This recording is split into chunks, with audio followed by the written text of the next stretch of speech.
Hi friends, welcome to social science പാഠശാല. മലേഷ്യയുടെ തലസ്ഥാനമായ കോലാലംപൂരിൽ വച്ച് ആസിയാൻ്റെ ഒരു സമ്മേളനം നടക്കുകയാണ്. Association of South East Asian nations എന്നതിൻ്റെ ചുരുക്കപ്പേരാണ് ASEAN.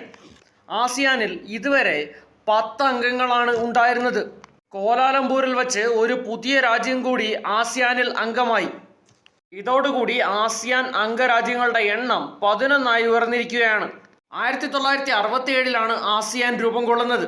Indonesia, Malaysia, Philippines, Singapore, Thailand എന്നിവയായിരുന്നു ആസിയാന്റെ സ്ഥാപക രാജ്യങ്ങൾ.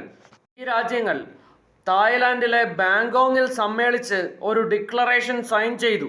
അതോടുകൂടിയാണ് ആസിയാൻ നിലവിൽ വരുന്നത്. എന്നാൽ ആസിയാന്റെ ആദ്യത്തെ ഒഫീഷ്യൽ സമ്മേളനം നടക്കുന്നത് 1976 ഇന്തോനേഷ്യയിലെ ബാലിയിലായിരുന്നു അത്. ഈസ്റ്റ് തിമോർ വരും മുമ്പ് ആസിയാനിൽ അംഗമായ രാജ്യം കംബോഡിയയാണ്. 1999 അത്. ഈസ്റ്റ് തിമോറിനെയും കംബോഡിയയും കൂടാതെയുള്ള അംഗരാജ്യങ്ങൾ ഇനി പറയുന്നു: Brunei, Indonesia, Laos, Malaysia, Myanmar, Philippines, Singapore, Thailand, Vietnam. ഇനി ആസിയാനിലെ 11ാമത്തെ അംഗരാജ്യമായ ഈസ്റ്റ് തിമോറിനെ കുറിച്ച് ചില വസ്തുതകൾ മനസ്സിലാക്കാം.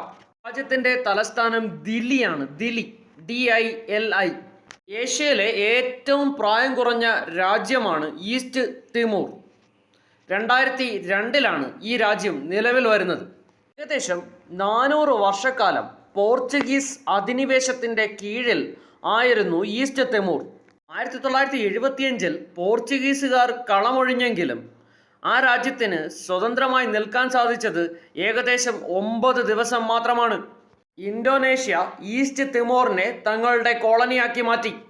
1975 1999 ഇടയിൽ ഇന്തോനേഷ്യൻ അധിനിവേശത്തിനെതിരെ ഈസ്റ്റ് തിമോറിൽ നിരവധി സമരങ്ങൾ നടക്കുകയും നിരവധി പേർക്ക് ജീവൻ നഷ്ടപ്പെടുകയും ചെയ്തിട്ടുണ്ട്. ഒടുവിൽ യുണൈറ്റഡ് നേഷൻസിന്റെ നേതൃത്വത്തിൽ ഒരു ജനഹിത പരിശോധന നടത്തുകയും ഈ പരിശോധനയ്ക്ക് ശേഷം രാജ്യം സ്വാതന്ത്ര്യം പ്രാപിക്കുകയും ചെയ്തു.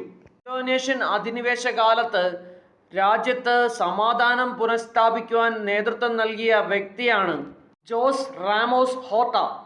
ഈ ശ്രമങ്ങളുടെ പേരിൽ 1996 അദ്ദേഹത്തിന് നോബൽ സമ്മാനം ലഭിച്ചു, സമാധാനത്തിനുള്ള നോബൽ സമ്മാനം.